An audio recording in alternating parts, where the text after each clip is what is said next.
40 years after a baby was abandoned at a hospital, her mom's illicit affair came back to bite her. It was never a secret to Jen Chervin that she was adopted. Indeed, her story had even made the front page of a newspaper.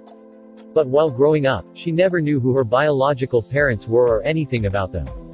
As a result, it was like looking for a needle in a haystack when she began searching for them 2 decades later. Today, Jen Chervin is a married, 45-year-old teacher living in Beaverton, Oregon.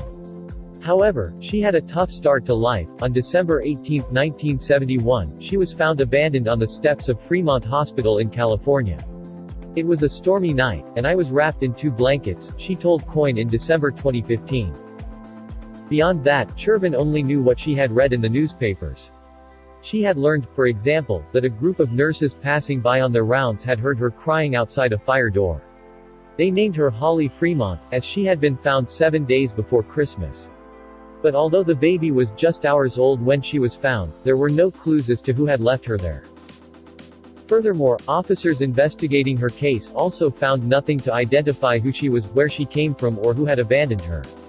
In the meantime, Chervin was adopted by a caring couple and, after growing up, became a math teacher for autistic kids. Still, even though Chervin had had a happy childhood with her adoptive family, Christmas was always tough for her. Every year on my birthday at Christmas time I would wonder, is my mom thinking about me? Because I would think about her, Chervin told Coin. Though her adoption was no secret, she only learned these details at the age of 20. She subsequently began her search for her birth parents, to no avail at first. So in the summer of 2014, more than 2 decades after she had first started looking for details of her parents, Chervin took her search to social media. It was only then that she made a major breakthrough. As she recalled to Coin, I had a woman reach out to me. She sent me a message, and she said, "Do you have a search angel working with you?" A search angel is someone who will dedicate their time to helping people research their family history. What's more, they can help fill in the blanks for individuals who have questions about their families. It was after that first message that Chervin made a major advance. She said, "Have you tried DNA?" And I thought, "What do you mean, DNA?" Chervin told CBS Sacramento in November 2015. At the suggestion of her angel, she sent samples of her DNA to 2 specialist testing companies. And when the results came back, they blew her mind. "I had hundreds of DNA cousins, hundreds," Chervin explained to CBS Sacramento. "And I'm looking at this page, and it's people I'm related to, and that was surreal to me. All it took was one of these cousins volunteering to help, and Chervin's family tree finally began to take root." And as the family tree grew, Chervin approached more of her potential relatives willing to have their DNA tested. Eventually, she struck gold. First, she found an uncle. And when he volunteered for a DNA test, his brothers did too, all 7 of them. After that, Chervin had found her match. But with that wonderful news came a tricky phone call. He was shocked and tongue-tied. Chervin told CBS Sacramento of the moment that she broke the news to her biological father. But then she received a surprise of her own. Namely, her father revealed the details of exactly where she had come from in the world. "They're still married to the same individuals they were married to at the time, so I'm a product of an affair," Chervin revealed to CBS Sacramento. The difficult disclosure did, however, offer an idea of who her biological mother was. And after more DNA testing, Chervin had yet another uncomfortable call to make. "All the signs lead to you," Chervin had said to the woman she believed to be her birth mother, later recounting the conversation to CBS Sacramento.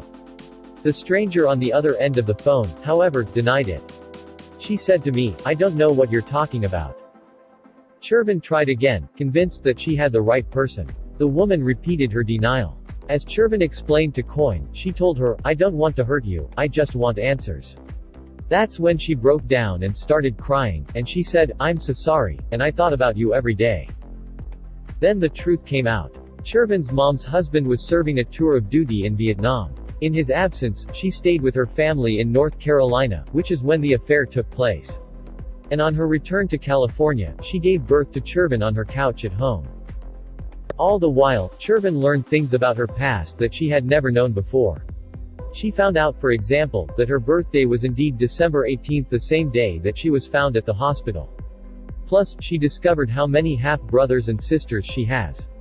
And, after decades of questions, she was told of the circumstances surrounding her abandonment. Chervin related that story to Coin, saying, "After my mom gave birth to me, she said she held me for a couple of hours. And then she woke up her daughters and put them in the back of the car and took me to the hospital and dropped me off. It was a place where she knew her newborn child would be taken care of."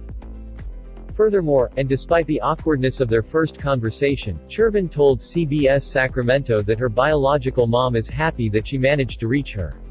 The revelation, however, posed a difficulty that may never be resolved.